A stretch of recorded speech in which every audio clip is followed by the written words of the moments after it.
Hello, my wonderful viewers. Welcome back to Spice Channel TV. This video, I'm about to show you highlights Governor Peter Mbah's renewed calls for Nnamdi Kanu's release. Governor Peter Mbah, the governor of Enugu State, during the August 2025 NBA Annual General Conference in Enugu, reiterated his plea for the federal government to release Nnamdi Kanu. The first is on the issue of sit at home. When we came into government some 2 years ago, the situation we met on ground was one where everybody, whether you wanted or not, you were compelled to sit at home. And if you did not, it means that you're going to have a violent attack either on your property or on yourself. So that was the situation we had on ground. But I can tell you today, even in the Obete, you just made reference to, those who want to come to work, who want to trade on Monday, trade there in peace and in safety. And of course, you're a lawyer. You're not going to compel somebody who, due to his own some political undertone or his political leaning, decides to stay at home. It is not my job to compel that person to come to work. But I can assure you for free that if you do want to come to work on Sunday and operate in a safe and secure environment, you're free to do so, and it's happening everywhere in Enugu. And today is Monday. We don't need to. You can just do your survey and do your assessment. That's on that. For us, with the judiciary, given our background, we take the judiciary very seriously. Okay? We respect the autonomy of the judiciary. And everything that we do with the judiciary, we go through the budgetary process. And once those items are captured in our budget, we implement them to the latter. They actually get their funds from the state consolidated revenue funds. And that's what happens here. Okay, and they determine what they have budgeted. So if indeed there is issue of vehicles, they need to, of course, by now we have started the budget review committee is already set up. And the cost circulars have all gone out. So it's expected that all the various ministries, all the different arms of government will be able to bring in their budget, and it will be debated. Once those items are captured in the budget, they are then implemented from a frontline revenue position. And I think that addresses that. The next question was on so I think he talked about the judicial, so we will address that.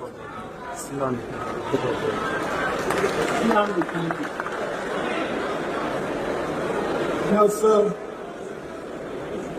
I'm sure some of you followed my position about Nnamdi Kanu immediately I was sworn in. I guess my first visit to the president was the discussion on Nnamdi Kanu. And I came out and granted an interview about what I had just discussed with the president. So I still believe that the right thing to do is to release Nnamdi Kanu, and hopefully that will happen soon.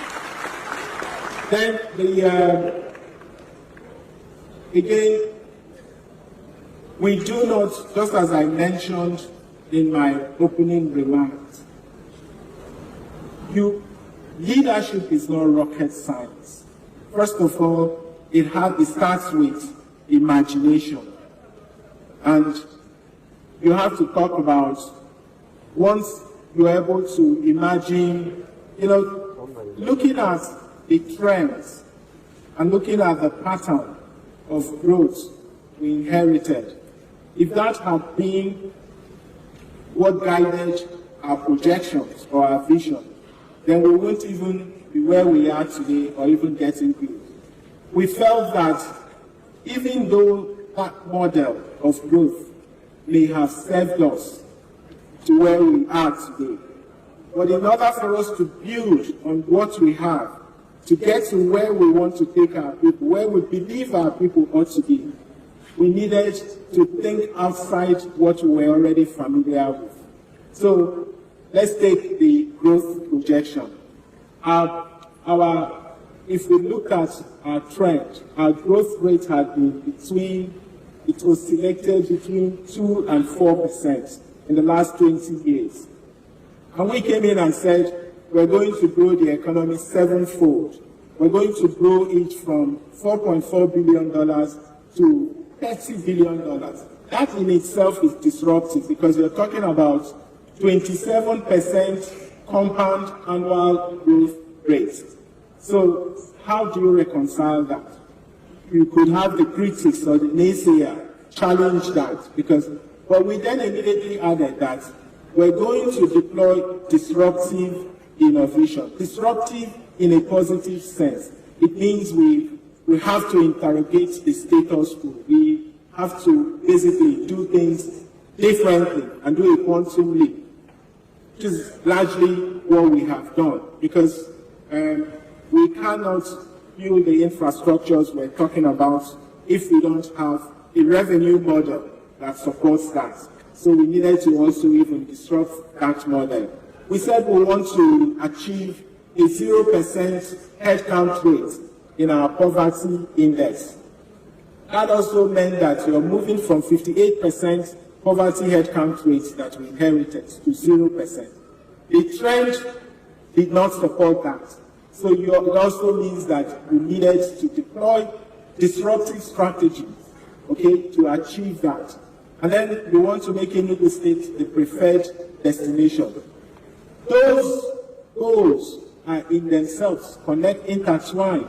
If you want to grow your economy, you need to be able to, on your own as government, you're unable to achieve that. That means you need to attract private sector.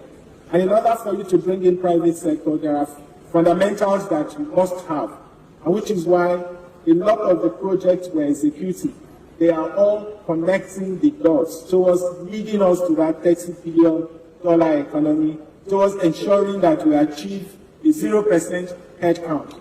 And for us, this is just the beginning because we're just laying the foundation. And there are still a whole lot to come where, $30 billion economy is not a child's play. And we understand what it takes in order to achieve that. That's why we're targeting achieving a 3 million visitors in 2027. And we're not just pushing that into existence. We're also putting in place the structure to attract that number of visitors. And so we're pushing. We haven't done anything crazy in terms of the things we have accomplished. One of the things we're also very excited about is what we're doing in the education sector.